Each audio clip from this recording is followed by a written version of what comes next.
हम एक सवाल सॉल्व करते हैं एनविटी से रिलेटेड।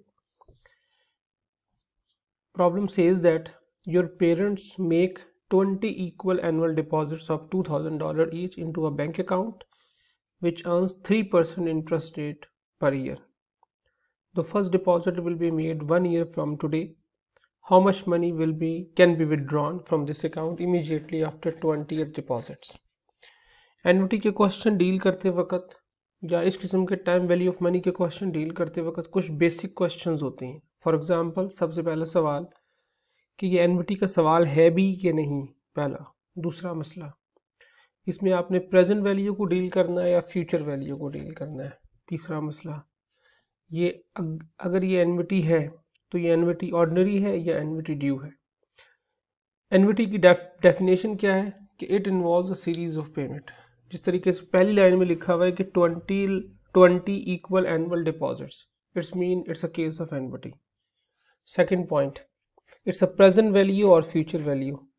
तो बेसिक पॉइंट याद रखें कि जो बिग चंक ऑफ मनी है, जो बड़ी अमाउंट है, वो अगर आज इन्वॉल्व है तो प्रेजेंट वैल्यू का सवाल होगा, अगर वो फ्यूचर में इन्वॉल्व है तो वो फ्यूचर वैल्यू का सवाल होगा। इसमें अब आप देखें कि आपके पेरेंट्स 20 इक्वल इंस्टॉलमेंट जमा कराएंगे तो 20वीं इंस्टॉलमेंट बड़ी इंस्टॉलमेंट होगी। इसका मतलब है big chunk of money is involve in the future, therefore it's a question of future value.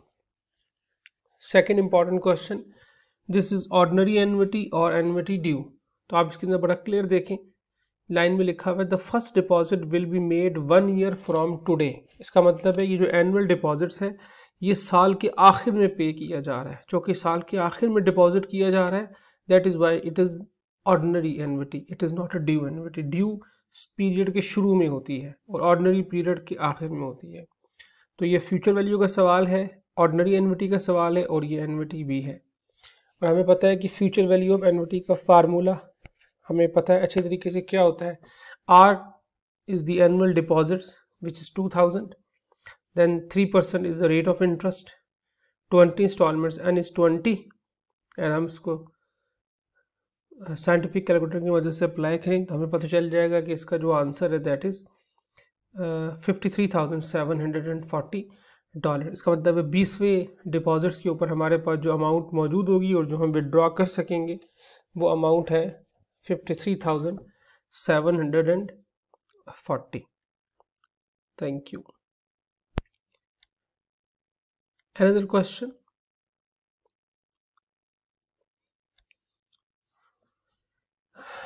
The question says that suppose installation of a low loss thermal windows in your area is expected to save $350 a year on heating bills for next 18 years.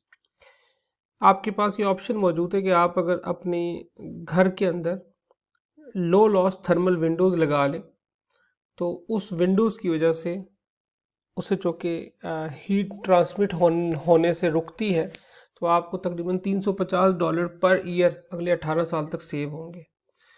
अगर आप अगर कहीं भी invest करते हैं अपने पैसे को तो आप 8% इंटरेस्ट रेट अर्न कर सकते हैं। इसका मतलब है कि इंटरेस्ट रेट 8% है।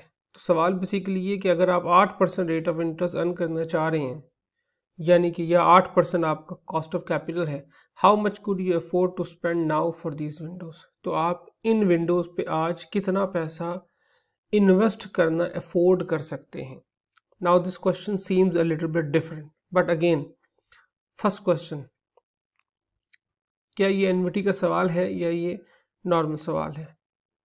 तो 350 एक साल फॉर 18 ईयर्स, इसका मतलब है हर साल $350।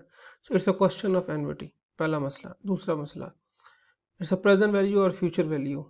आपको $350 हर साल सेव होंगे अगर आप आज विंडोज़ के ऊपर इन्वेस्ट कर दें। अगर आप आज विंडोज़ ख़रीद लें तो आज की विंडोज़ ज़ाहिर महंगी खर्चा होगा जिस पे आपको $350 हर साल बच रहे हैं, ठीक है। इसका मतलब है it's a present value question and it's ordinary और ड्यू। अब यहाँ पे ऑर्डिनरी और ड्यू का कोई डिफरेंस पता नहीं चल रहा, ठीक है। इस केसेस में जब आपको कोई डिफरेंस पता नहीं चल रहा हो तो आपने नॉर्मल केस में ऑर्डिनरी ही एज्यूम करनी होती है। ओके जी, so let's start with the question.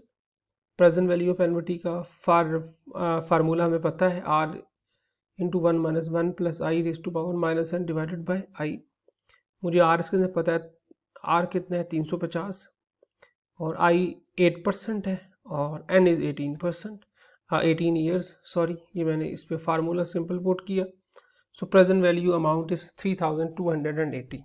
Now अगर आज मैं $3280 की विंडोज़ ख़रीदूँ तो मुझे अगले 18 साल तक $350 हर साल सेव होंगे और ये अप्रॉक्सीमेटली 8% रेट ऑफ इंटरेस्ट होगा। यानी कि मैं चाहे तो ये 3280 रुपये किसी जगह इन्वेस्ट कर दूं, वहाँ से जो 8% का प्रॉफिट आएगा वो 8% का प्रॉफिट अप्रॉक्सीमेटली $350 होगा, जिससे मैं बिजली का बिल एक्स्ट्रा अदा कर दूं। या दूसरा तरीक़ाकार क्या है कि मैं आज ये $3280 की विंडोज़ ख़रीद लूँ, इसकी वजह से मुझे हर महीने हर साल $350 की इलेक्ट्रिसिटी बिल के अंदर सेविंग हो जाएगी। सो इट्स वन वे और अनदर।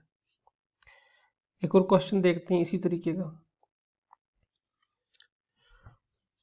यू जस्ट इनहेरिटेड $10,000, आपको $10,000 विरासत में मिले हैं। आप उसमें से कुछ पैसा खर्च करने का प्लान कर रहे हैं, स्क्वेंडर मीन्स खर्च करना। How much you should deposit, लेकिन आपको 10 साल के बाद $12,000 की ज़रूरत है। तो आपको अगर आपको 8% प्रॉफिट मिलने का चांस हो इंटरेस्ट रेट और आपको 10 साल के बाद $12,000 चाहिए, तो आप आज कितने पैसों को डिपॉजिट करवा देना चाहिए? This is a question. Again it's annuity और इट्स वन टाइम ट्रांजैक्शन। देखें, आप आज कुछ पैसे इन्वेस्ट कराएंगे जिसने 10 साल के बाद 12,000 बनना है। इसका मतलब है आप हर साल पैसे जमा नहीं करा रहे, आप आज एक दफ़ा डिपॉजिट करवा रहे हैं। ठीक है, so it's a one time transaction, it's not a question of annuity. पहली बात, क्योंकि ये क्वेश्चन ऑफ एन्युटी नहीं है। अच्छा, अगला सवाल प्रेजेंट या फ्यूचर वैल्यू का आ गया। अब बाकी दोनों सवालों की कोई ख़ास अहमियत नहीं बचती। तो फ्यूचर वैल्यू का कॉन्सेप्ट आपको याद है, future value is equal to P into 1 plus I raise to power n। आपको फ्यूचर में चौके चाहिए $12,000, इसलिए अब आप फ्यूचर की वैल्यू लिखेंगे $12,000 और P आज की वैल्यू आपको मालूम करनी है। रेट ऑफ इंटरेस्ट आपको पता है, नंबर ऑफ ईयर्स आपको पता है 10। It's a simple question of $5,558। इसका मतलब है आप $10,000 में से अगर अप्रॉक्सीमेटली $4,000 के करीब खर्च कर दें और बाकी $5,558 $5,558 आप अगर इन्वेस्ट कर दें, तो आप 10 साल के बाद आपको उसके $12,000 मिल जाएंगे if rate of interest is 8%।